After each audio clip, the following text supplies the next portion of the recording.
Immerso nei vigneti, il Tempio di San Martino spicca per la sua singolare architettura e per il suo acceso color mattone. La struttura risale ai primi del Novecento ed è testimone di un'usanza ben più antica. Situato dove sorgeva il primo tempietto parrocchiale di Col San Martino, il curioso edificio è stato costruito poco dopo l'anno 1000.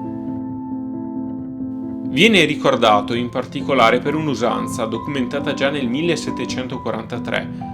All'interno del tempio vi è un'urna contenente piccoli fogli, ciascuno con 2 nomi stampati sopra, uno è maschile e l'altro è femminile. Questi foglietti venivano estratti da quelle coppie che, non riuscendo ad avere figli, chiedevano questa grazia a San Martino, il quale avrebbe risuscitato un bambino morto poco dopo la nascita. A grazia ricevuta, al neonato sarebbe stato assegnato il nome sorteggiato. Distrutto nel 1918, è stato ricostruito a pianta ottagonale in stile neogotico negli anni successivi, fino all'opera conclusa, come la si può vedere oggi, il 27 luglio del 1927.